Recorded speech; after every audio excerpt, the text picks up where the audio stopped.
Imagine that you wake up and the first thing you notice is that your pajamas are teal. Not the teal you chose, not the teal of a person who had options. The teal of a uniform, a perfectly pressed, aggressively symbolic teal tracksuit, with a number printed on the chest that you did not put there, and cannot explain. You sit up slowly. The room is white, very white, aggressively, institutionally, cinematically white. The kind of white that doesn't exist in real life, because in real life, walls get scuffed and fingerprinted and have that one weird yellow stain near the light switch.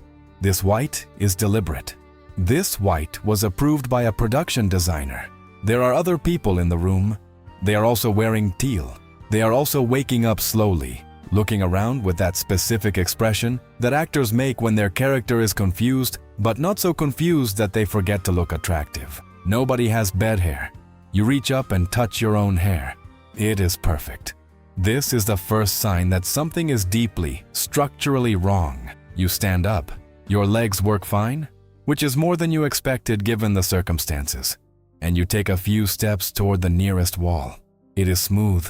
No doors, or rather, no obvious doors.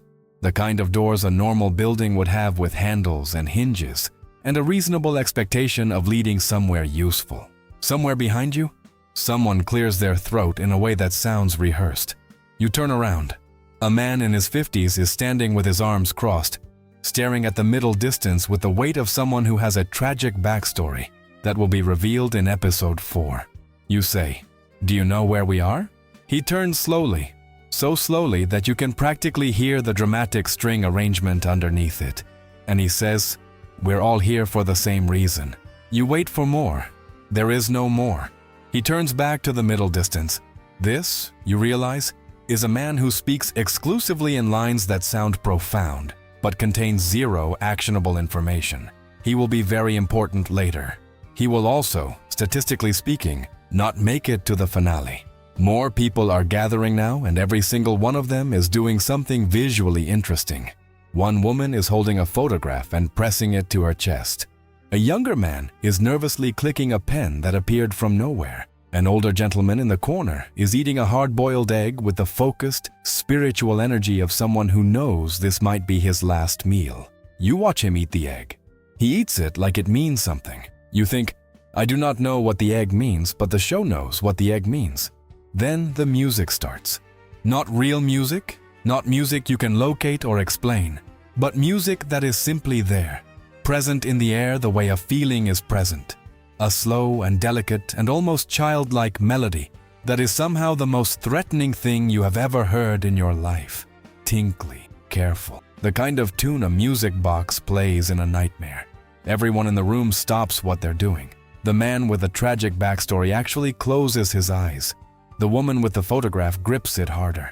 You stand very still because the music has informed you, without words, that whatever is about to happen is not going to be a light jog. A door opens. It opened from a section of wall you had already decided was not a door, which is the show's way of reminding you that your instincts are decorative at best. Through it walk 2 guards, and the guards are wearing pink, a pink so specific and deliberate and referential that your brain short-circuits for a second because that pink does not belong in the same zip code as good news. Their faces are covered. They stand in perfect formation. They are not here to chat. One of them, in a flat and absolutely toneless voice, announces that the first game is about to begin. Just like that. The first game. As if games were a perfectly normal thing to announce in a room full of terrified strangers in teal tracksuits. You look around to see how the other players are reacting. Some look terrified, some look resigned. The hard-boiled eggman finishes his egg, dusts off his hands, and nods once. The nod of a man who has made his peace with the universe. You have never wanted to be someone more in your entire life. You follow the group through corridors that are designed with the very specific logic of a place that wants you to feel small. The ceilings are high. The walls are pink and angular and covered in staircases that go in directions that make your eyes feel argumentative. Escher drew something like this once, you think? And Escher was not drawing happy things.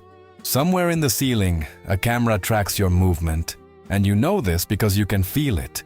the way you feel watched, a specific and unpleasant awareness at the back of your skull that someone is composing you into a shot.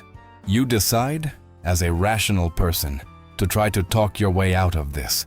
You catch up with one of the pink guards and you say, very politely, "Hi, hello, I think there's been a mistake. I'm not supposed to be here. I have a dentist appointment on Thursday." The guard does not respond. You try again. "I didn't sign anything. Whatever consent form was involved, I didn't sign it consciously or with full information." Still nothing. "I'm going to need to speak to whoever is in charge of the narrative." The guard turns their head toward you, just slightly, just enough for you to understand that speaking to whoever is in charge of the narrative is not on the schedule. You reach a courtyard. It is enormous and open, and has the aesthetic energy of a place where childhood was engineered into something sinister. There are decorations, massive, towering decorations, the kind of giant candy-colored shapes that exist in playgrounds before playgrounds went minimalist. And they are everywhere, looming, cheerful in the way that a clown is cheerful, which is to say, not cheerful at all, but performing cheerfulness with enormous commitment. The sky above is artificial.